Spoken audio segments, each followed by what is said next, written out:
بسم اللہ الرحمن الرحیم۔ شروع کرتا ہوں اللہ تعالیٰ کے نام کے ساتھ جو بڑا مہربان نہایت رحم کرنے والا ہے۔ حضرت ابو ہریرہ رضی اللہ عنہ کہتے ہیں کہ رسول اللہ صلی اللہ علیہ وآلہ وسلم ایک شخص کے پاس سے گزرے جو گیہوں یعنی غلہ بیچ رہا تھا۔ آپ نے اپنا ہاتھ اس کے اندر ڈالا تو وہ مغشوش یعنی غیر خالص اور دھوکے والا گڑبڑ تھا۔ آپ صلی اللہ علیہ وآلہ وسلم نے فرمایا، جو دھوکہ فریب دے وہ ہم میں سے نہیں ہے۔ حضرت عبداللہ بن عمر رضی اللہ عنہما کہتے ہیں کہ دیہات کے ایک شخص نے نبی اکرم صلی اللہ علیہ وآلہ وسلم سے تہجد کی نماز کے بارے میں پوچھا تو آپ نے اپنی دونوں انگلیوں سے اشارہ کرتے ہوئے فرمایا، اس طرح دو رکعتیں ہیں اور آخر رات میں وتر 1 رکعت ہے۔ حضرت ابو ہریرہ رضی اللہ عنہ کہتے ہیں کہ جنازہ تیزی سے لے کر چلو، اگر وہ نیک ہوگا تو اسے خیر کی طرف جلدی پہنچا دو گے، اور اگر برا ہوگا تو اسے اپنی گردن سے اتار کر جلد رکھ دو گے۔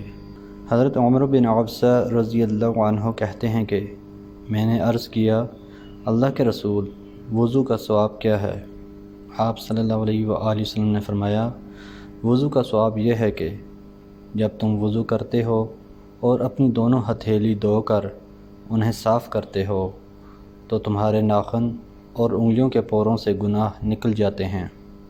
پھر جب تم کلی کرتے ہو اور اپنے نتنوں میں پانی ڈالتے ہو اور اپنا چہرہ اور اپنے دونوں ہاتھ کوہنیوں تک دھوتے ہو اور سر کا مسح کرتے ہو اور ٹخنے تک پاؤں دھوتے ہو تو تمہارے اکثر گناہ دھل جاتے ہیں۔ پھر اگر تم اپنا چہرہ اللہ عز و جل کے لیے زمین پر رکھتے ہو تو اپنے گناہوں سے اس طرح نکل جاتے ہو جیسے اس دن تھے جس دن تمہاری ماں نے تمہیں جنا تھا۔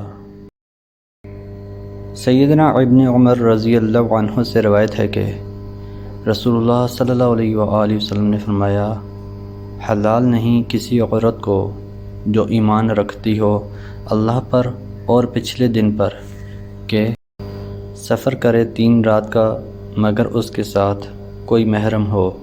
محترم دوستو، اللہ تعالیٰ سے دعا ہے اللہ تعالیٰ ہمیں ان حدیث پر عمل کرنے کی توفیق عطا فرمائیں۔ اللہ تعالیٰ ہمیں دونوں جہانوں میں کامیابیاں عطا فرمائیں، آمین یا رب العالمین۔ ویڈیو کو ثواب کی نیت سے زیادہ شیئر کریں۔ جزاکم اللہ خیرا کثیرا، والسلام علیکم ورحمۃ اللہ وبرکاتہ۔